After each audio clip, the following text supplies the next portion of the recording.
Demi memastikan semua orang Pakistan bisa tidur di tempat tidur pipa besi, maka mereka bersiap untuk menggunakan tong minyak bekas untuk membuatnya.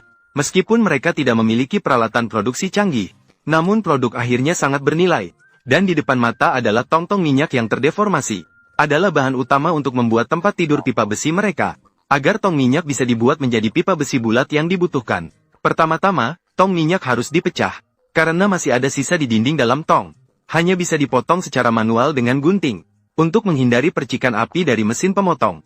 Pipa besi memerlukan lembaran besi utuh untuk diproses. Tong minyak ini juga memerlukan penghapusan penutup atas dan bawah secara manual. Sehingga tong minyak bisa dibuka menjadi bidang datar. Namun permukaan lembaran besi yang dibongkar masih banyak lubang. Agar tidak mengganggu pembentukan pipa besi, lembaran besi perlu digulung dan dipadatkan berulang kali dengan mesin roll. Tujuannya utama adalah untuk membentuk kembali lembaran besi. Menjadikan plat besi yang terdeformasi dapat diolah menjadi halus dan rata. Karena cat pada drum minyak juga memengaruhi pengecatan berikutnya. Plat besi yang diformat harus direndam dan dinetralkan dengan asam oksalat. Dengan begitu, cat permukaan dapat terurai. Sehingga mencapai tujuan pengelupasan cat. Pada saat itu, setelah dibersihkan oleh tukang dengan bola kawat, cat permukaan sudah hilang. Plat besi sekarang memenuhi persyaratan pembuatan pipa besi. Untuk membuat plat besi menjadi banyak pipa besi, tukang harus memotong plat besi menjadi bentuk pita dengan gunting besar industri. Untuk memudahkan tukang dalam pengolahan massal. Langsung setelah itu, plat besi yang bertumpuk ditekan dan diformat. Melalui kepala pukulan yang menetapkan diameter pipa. Mengubah plat besi datar menjadi lengkungan. Untuk mengurangi kesulitan dalam pengolahan menjadi pipa besi. Pada saat itu, setelah terus-menerus ditekan oleh mesin pukul, plat besi berbentuk setengah lingkaran ini, harus menghubungkan pipa besi jadi di ujungnya, dan dipasangkan dengan lasan menggunakan batang las.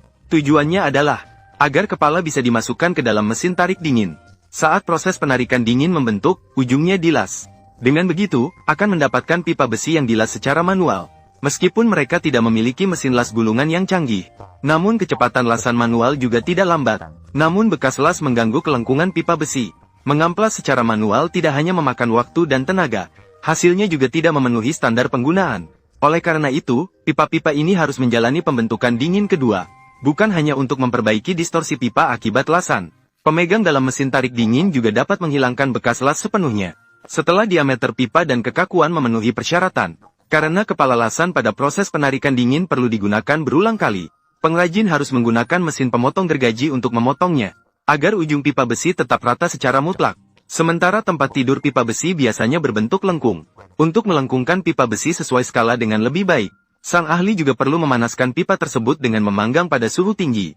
Tujuan utamanya adalah mengubah kekerasan pipa besi, mengurangi kesulitan dalam melengkung sambil mencegah retak.